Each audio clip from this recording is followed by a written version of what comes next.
미국 부채의 증가 속도는 세계전쟁의 경찰 역할을 하는 미국이 행동을 멈추며 나라마다 각자 도생이 시작되는 사망일 수 있으니 이 주제에 대해 한번 고민해보시는 것도 좋을 것 같습니다. 감사합니다. 2024년 3월 3일 일요일 누워먹는 세계 경제 소식 7개 시작합니다.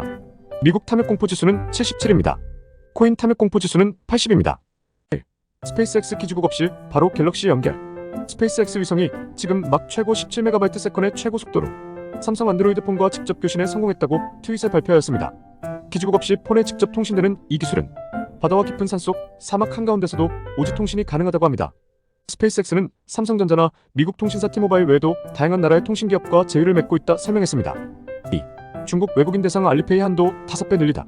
중앙은행이 알리페이와 위챗페이 등 중국의 주요 전자결제 서비스를 단일 거래 한도 현행 1,000달러에서 5,000달러로, 연간 누적 거래 한도는 현행 1만 달러에서 5만 달러로 올리라고 지시했습니다. 외국인들이 중국에서 알리페이, 위챗페이 등을 사용할 때 신분 확인이 까다롭고 해외 카드와 연동되지 못해 성공률이 낮은 문제가 있었다며 간소화 추진을 발표하였습니다. 작년 12월부터는 프랑스, 독일, 이탈리아, 네덜란드, 스페인, 말레이시아 등 6개국에 대해 최대 15일간 비자 면제 혜택을 부여하는가 하면 싱가포르, 태국과도 비자 면제 시행을 하였으며 한국 등 12개 국가에 대해 비자 수수료를 25% 인하하고 지난 1월부터는 미국인의 비자 발급 요건도 간소화하는 등 외국인 관광객 유치에 적극적으로 나서고 있습니다. 중국 경제의 회복이 부진한 상황에서 더 많은 외국인 관광객 유치를 통해 내수를 활성화하겠다는 중국 당국의 의지가 반영된 것으로 해석되고 있습니다. 3. AI 5년 내 모든 인간 시험 통과. 엔비디아 CEO는 인간처럼 생각하는 것을 인간의 시험을 통과할 수 있는 능력으로 정의할 경우 5년 안에 이를 달성할 수 있다며 인간 수준의 인식을 가진 범용 인공지능 AGI가 곧 등장할 것이라고 전망했습니다. 스마트폰이 출시 후 5년 만에 바뀐 앱 세상처럼 AI 세상도 상상해보시는 건 어떠신지요? 4. 미국 부채 100일마다 1,300조씩 증가 중. 미 국가부채는 이번 주 2월 28일 기준으로 34조 4천 달러에 육박하고 있습니다. 31조 부채 전에는 1조가 더해지는데 8개월이 걸렸지만 2023년 6월 15일 32조 달러에 도달한 뒤 1조 달러는 약 100일마다 늘어나고 있습니다.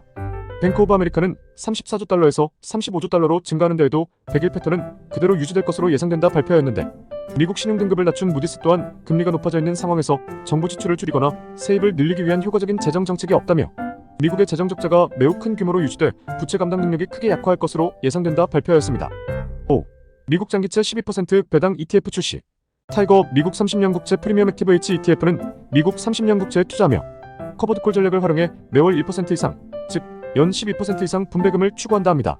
커버드콜의 단점은 하락 때는 그대로 맞고 상승 때는 못 따라간다는 단점이 있는데 금리가 급격히 하락하여 채권 차익을 노리시는 분들께는 맞지 않겠지만 박스권 기간으로 유지된다고 믿으시는 분들께는 좋은 상품일 수도 있다 보입니다.